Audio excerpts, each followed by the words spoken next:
the reality is that Jeremy Hunt is probably not going to do a budget which helps working families. And there's about £30 billion worth of headroom just because the price of oil and gas, hasn't been what it was expected to be. They're talking about freezing energy bills. If you live in Scotland, your energy bills aren't £2,500. They're closer to £3,300, simply because it's darker and colder. I know that only too well.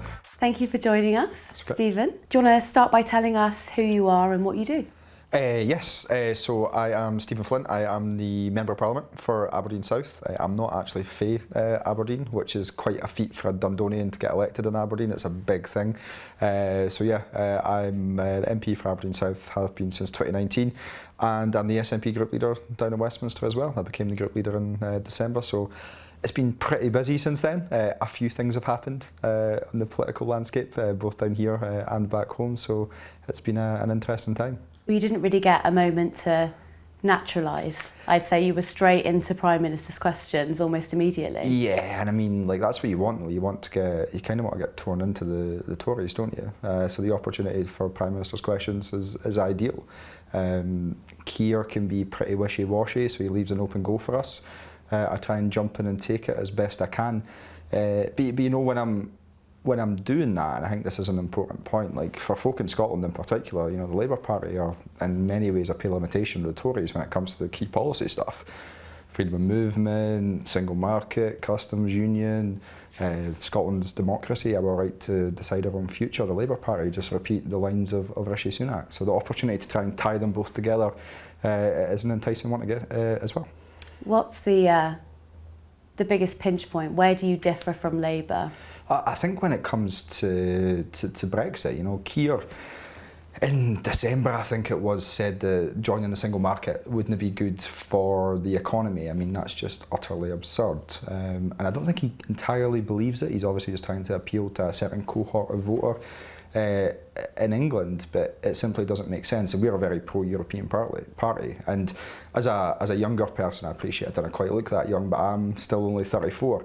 It really frustrates me to have a guy who has had the opportunities of being in the European Union, and he wants to deny them to me and my generation. He wants to continue to deny them to me and my generation. That's not right. That's not what politics is about. If something makes sense, you're meant to go and do it. If you want to be change, you have to make change happen.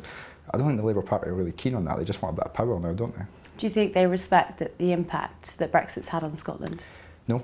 Not at all, and that's been borne out by the stuff that Keir said, which just simply doesn't make any sense at all. And you know, when you go around Scotland and you speak to businesses or you speak to folk who work in the public sector, if you're a business, you can't export. If you're in the public sector, you can't get the staff that you need. And the knock-on impact on our public services from leaving the European Union is huge. And it just makes no sense for Labour to have this position, and I think it's a bit of a betrayal of younger generations. If I'm honest, that's how I feel.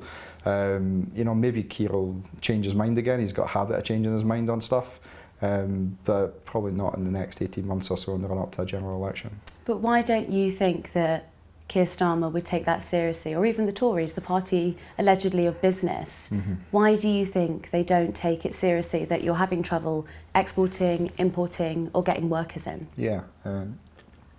I think for them, they're terrified of, for Labour anyway, they're terrified of allowing the Tories to run the Get Brexit Done campaign again, to say that the Labour Party is trying to deny democracy or whatever. 72% of Scots at the last count and the last opinion poll wanted to be part of the European Union. So to have a British Prime Minister, a Westminster-based Prime Minister, tell us what we can and can't do to narrow our horizons is pretty grim. And I think that's why when you look at opinion polls back home in Scotland for Scottish independence, if you look at the age demographics, if you're under the age of 30 or even 40, the chances are you support independence. And one of the reasons for that is we want to be part of the world, we want to be outward looking, we want to grow our businesses, grow our economy, make sure our public services are working in the way that they should. And none of that's really aligned to the policies coming out of the two main parties here in Westminster. Well, I always wonder what it must be like to rub shoulders with your English and Welsh colleagues when you're elected on a mandate to gain independence. You know what? It's all right because, like, I believe in democracy, and I think that Scotland having its democratic right to choose is a pretty basic thing. And I think no matter where you go in the world, democracy is something that people champion and rightly hold it in high regard. I don't have any sort of animosity to anyone who wants to keep the union together. I've got friends and family members who want to be part of the UK. I get it, I understand it. I just believe in something different, and I believe that when Scotland does become independent, because we will become independent, simply a matter of time, I think we'll be on good terms with our friends in Wales and Northern Ireland and in England, but we'll also have the opportunity to rejoin the European Union, to broaden our horizons and to take our seat at the UN and the like as an independent nation. That's an exciting thing, and I think that's why folk will eventually get behind it, just in the same way that young people want to see it happen now. It's also daunting though, isn't it? I mean, you're in a huge position of power now. If we were, your voting today is opened for the new leader of the SNP, the new First Minister. Yeah. You know, if you get someone like Ash Regan in, who said that she's going to unilaterally declare that Scotland is now independent, I mean, let's take away all of the minutiae around that, but you know, that's a lot of paperwork. You're going to be really busy. But does it not daunt you at all? Well, I think obviously there's three candidates going for the leadership, and I think based upon all opinion polls, it's unlikely that the Ash will win. She obviously has her own ideas, and it's good to discuss ideas in politics. Probably put it that way. But no, I don't find it daunting at all. I find it exciting. I think change is a good thing. I think it offers people hope, and we know quite badly in need of some hope right now. Things are tough for folk. If you're near the bottom of the ladder, sort of area where I grew up when I was a kid, the chances are your life is still pretty grim. You'll be using food banks, you'll not be able to afford to put your heating on, you'll be struggling to clothe your kids. That's grim. If you're in the middle, you're getting squeezed in a way that you've never probably been squeezed since the financial crash, 15 years ago. So if we can offer folk a bit of hope, I think that's a strong message to take to the public, and that's what we're trying to do. Change can be a good thing, and it can hopefully bring a bit of hope for people. And that involves rejoining the European Union? I mean, absolutely, yeah. We are unashamedly in favour of rejoining the European Union. We should never have left. The damage is huge. I mean, when you look at the fiscal damage to the economy of Liz Truss and compare it to Brexit, I mean, Brexit is far worse for the economy than anything the Tories did in that autumn budget last year, but they won't acknowledge that. It's as if it's no happened at all. But what's worse and what frustrates me more is the Labour Party stance on this, because they seem to just nod and say it's fine, Brexit. Let's make Brexit work. It cannot work, and the sooner that they be honest with the public, the better. I just want to reflect on a poll that came out from Sky today in conjunction with YouGov that said only 39% of people now actually favour independence. I mean, do you think that puts your mandate in jeopardy? No, and I would probably say that poll looks a wee bit like an outlier in comparison to all the other polls that there's been over the course of recent years, which have kind of fluctuated around 50% for, 50% against. And you know, the reality is that when you go and chap doors in Scotland, when you go and speak to people on the ground, they want to talk about Scotland's future. What does Scotland's future look like? Now, in the immediate term, we're going to remain part of the UK. Of course we are. The UK has decided that there is no route for us to have a referendum. So it's incumbent upon us to build those numbers higher, to get them as high as possible, to keep them there, and to put pressure on the UK government, whichever shade of blue it is, to allow us to decide our own future. And like I said earlier, I mean, it's a pretty basic thing to want to decide your own future. And if they're so confident that we'll remain within the UK, then let's put it to the test. Do you think Jeremy Hunt's budget that's expected this Wednesday will do anything to sort of reignite independence further in Scotland? I mean, the reality is that Jeremy Hunt is probably not going to do a budget which helps working families in the way that I think it should. I mean, there's some pretty obvious things he could and should be doing. There's about £30 billion worth of headroom that they've got in there just because the price of oil and gas, hasn't been what it was expected to be. But yet they're talking about freezing energy bills. If you live in Scotland, your energy bills aren't £2,500, they're closer to 3,300 quid, simply because it's darker and colder. I know that only too well up in Aberdeen, so they shouldn't just be freezing bills, they should be cutting bills. And see, when you come from Scotland and you know that we produce 6 times more gas than we consume, that 80% of our electricity comes from net zero sources already, and you're looking at people in fuel poverty, it doesn't make any sense. And that's where it's very frustrating for us, because the Leavers have power to change that. The Leavers have power to protect folk and to make sure that they've got money in their pockets, that they can feed their families and clothe their bairns. They're here in Westminster, but Westminster's completely detached from reality, and certainly the Tories are. Do you think there's an element of cruelty to it? I think there's just an element of Tories being Tories, and they will always look after themselves and their vested interests instead of the public, and I don't think that's a good thing. And we've seen the worst excesses of that last year, not just with Boris doing all the mad stuff that he did, but then Liz coming in on the back of the membership. The Tory membership voted for the craziness of Liz Truss. But now you've got Sunak and Hunt, who've got a bit of money to spare. What are they going to do with that money? Are they going to protect families?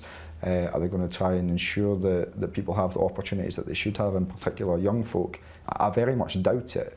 And if they wanted to be bold, they could invest in the green industrial future that we all want to see.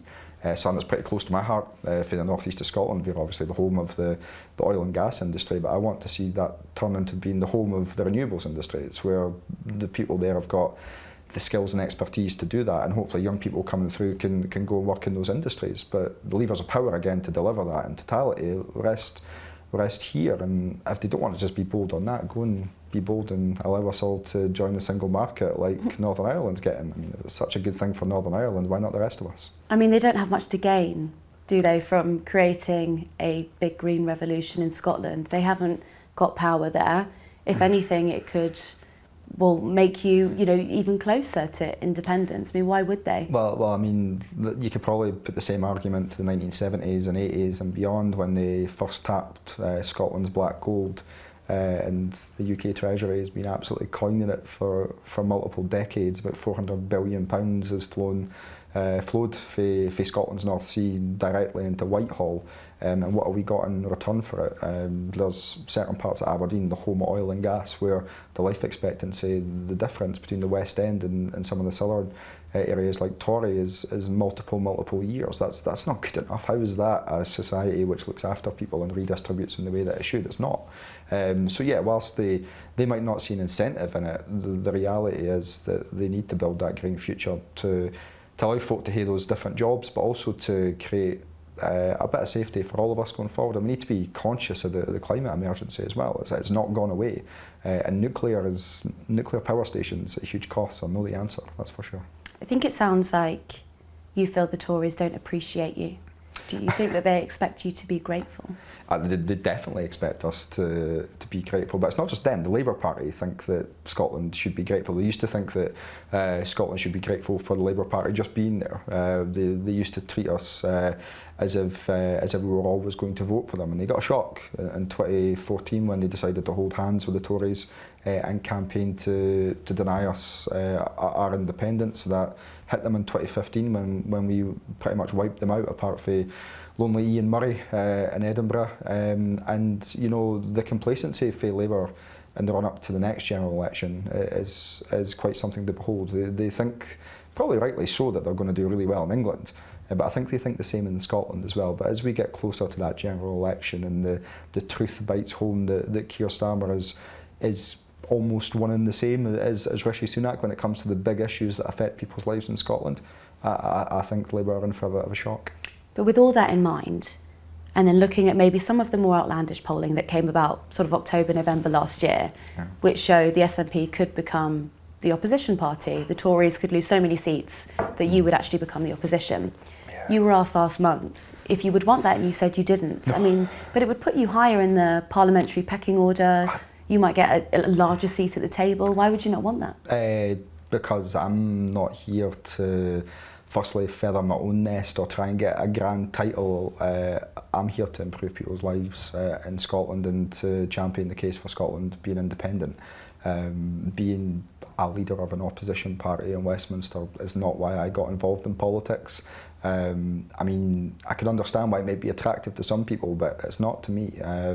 I want two very simple things in my political life, and that's for lives of Scots to get better and for Scotland to become independent. And standing across arguing from a Prime Minister on a Wednesday afternoon as a leader of an opposition party is not something that floats my boat. And to be honest, it would be really unfair as well on people in England. But why would you want to have a Scottish nationalist holding the British government to account for things that directly relate to England only? Because most of the stuff that goes through Westminster is England only as well. And we don't take part in that because it's not for us as Scottish nationalists to say what should be happening in England or should be happening in Wales. It's for the people of England to determine, the people of Wales and indeed the people of Northern Ireland. So there's a practical element to that as well as the simple politics of the fact that we're here for a reason and that's not one of them. But if you don't feel that Keir is able to hold the Tories to account, or that Rishi is able to hold Labour to account, then shouldn't someone be in there arguing the case for the entire of the UK? Oh, don't get me wrong, we're going to hold them to account, and absolutely so, but there's a big difference between holding them to account as an opposition party and then holding them to account as the official opposition, just because given what the two roles involve. And you know, like I said, it's for politicians in England, Wales and Northern Ireland to defend their issues, them and themselves on the big points. We'll do that where it cuts across UK politics, and you know the stuff tonight with asylum, the bloody grim worst Tory excess bill that's coming through tonight. You know, we'll stand against that, and rightly so. Everyone of good character should be standing against that. Because it relates to all of us. But where there's English only matters or Welsh only matters or Northern Ireland only matters, it should be for politicians there. That's democracy, that's my view on it. There's an argument that the Tories' anti-immigration bill, which is having its second reading as we speak in the Commons, is a cog of the culture war. That this is the way for the Tories to win back votes in seats where they might have lost them in recent months. I mean, is there no one in Scotland who you could win over with that argument? Yeah, I think there is, I suppose. But like the reality is, like there's no tomatoes, but there's plenty of red meat floating about at the moment, and that's what Sunak's doing. He's throwing red meat to the likes of Lee Anderson and all that. Like the guys who are not interested in improving people's lives, they just want to beat down on people. The arguments that they put forward when it comes to asylum seekers, when it comes to people in society who need a bit of financial support, is absolutely grim, to be honest. And this bill tonight really frustrates me because it's almost like the natural progression of where you go when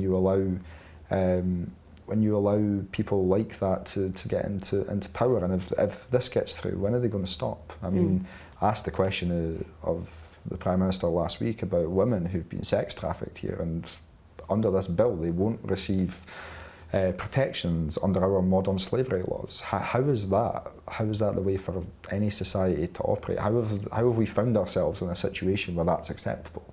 I find it pretty disturbing, and I think most other folk would as well. Would you say it was British?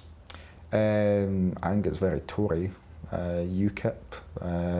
It's grim. There's probably other words I could use to describe it, but it's not pleasant. I mean, when I've been into some of the hotels up in Aberdeen and spoken with folk who've made that crossing. And you can see it in their eyes that it's been pretty scary for them, and I can't imagine ever having to be in that situation. There's a very easy way to resolve that, and that is to create safe and legal routes, to put funding in place to ensure that the applications people want to process or the applications people want to put in to come to the UK are dealt with in a safe place. And forcing folk to cross the channel is grim, and this is the consequence of it. I mind most of these folk, a fair chunk of them, are coming from Syria and Afghanistan and Iraq and Iran. I mean, places that we've let down, and let down massively over the course of the last few decades. So this is very much on us. It's very much on the West, and it's for us to come forward with solutions that protect people, give them a bit of dignity, and this bill doesn't do any of that. Well, you've got the SNP has very liberal views on immigration. I mean, it was Carol Monaghan, wasn't it, who put forward a bill last year talking about how refugees should be able to work within 6 months, I think it was, of entering the country. Yeah. Is that something you'd still stand by? Is that the way to deal with immigration? Well, yeah, I mean, if folk are here and we have massive shortages of staff, which we do, and they're willing and able to work, why would you not give them the opportunity to do so? So what happens at the moment is they've got no recourse to public funds, so these folk just end up in a cycle of poverty where they're relying on donations to survive. Donations basic, as simple as shoes and stuff. It's pretty bleak, and that goes on for months and months into years in some cases, because the Home Office just isn't a fit for purpose. There's not, again, the Tories have cut back on all the processing staff, so there's not the mechanisms in place to get applications dealt with quickly, so you just end up in this cycle of these really vulnerable people staying in hotels, which are I mean, you see the mad right-wingers saying that they're living in luxury. I'd love to see one of them go and stay in a hotel with hundreds of others for months, if not years on end. It's not a way to treat people. And I think, and I was taught this for being a young lad, and I'm sure most folk would agree. You treat others like you would like to be treated yourself, and God forbid I ever find myself in that situation. I'd hope that folk could look after me better than the way the Tories look after vulnerable folk. Are you hopeful that your candidate for First Minister, Humza Yousaf, will continue that tradition? Yeah, I mean, absolutely. And there was an image that appeared on social media last week when the bill was first brought forward by the Prime Minister, and it was of Humza, I think it was in Syria, helping, or on the continent, helping Syrian refugees get off a boat. That's leadership. That's what you want from your senior politicians, and it was in stark contrast to what the Prime Minister was saying and what he was doing, and that's before you get on to Suella Braverman and the horror that tends to come out of her mouth. Do you think that the hustings that have been going on for the past few weeks now, do you think it's put the SNP in a good light? I'm glad they're finished. I think, so the party's not selected a new leader in a contest for a long, long time, because you obviously had Alec and then Nicola. And, in political parties, there's differences of opinion, and they can be pretty robust.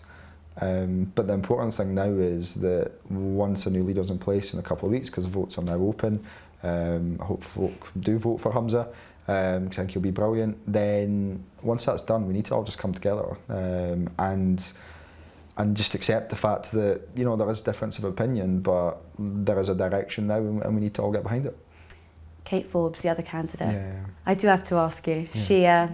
She had some views that may not have seemed aligned with the party on gay marriage because of her Christian faith. Yeah. We've done all of the conversation with everything that's been said has been said, but I'd be interested to know if you think MPs like Mari Black could still be a part of the party if she were to become First Minister. Well, I think Humza will become First Minister, I hope anyway. But I don't see any reason why not. We're all going to have to just unite should Kate win, and move forward as a progressive party and continue to be a progressive party. I don't agree with Kate's views in relation to same-sex marriage, in relation to abortion, in relation to people having bairns outside of wedlock, on many other things as well. I just come from a different place in relation to that.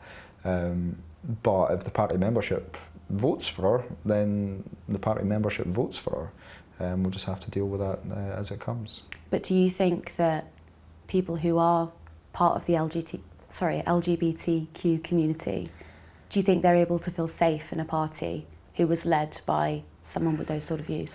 Well, I would hope they would feel safe, and if they didn't feel safe, they could come and speak to me, because I'll back up their rights, and we'll never shock away from that.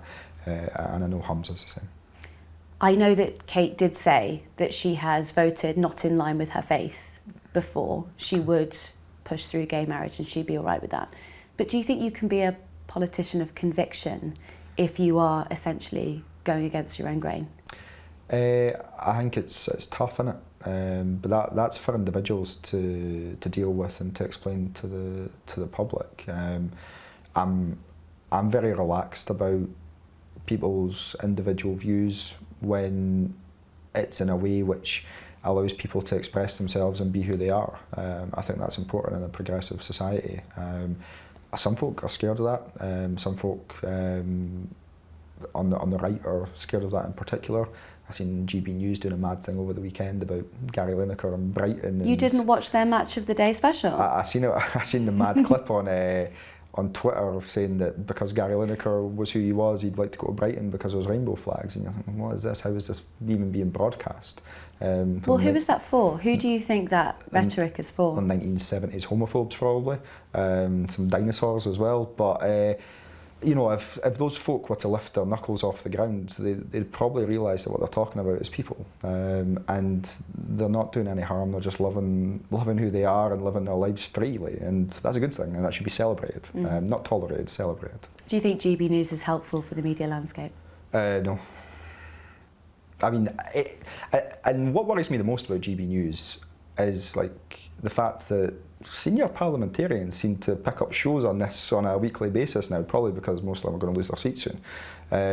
And they're speaking to an echo chamber, and you see the guy who used to do the history stuff in Scotland, I can't mind his name.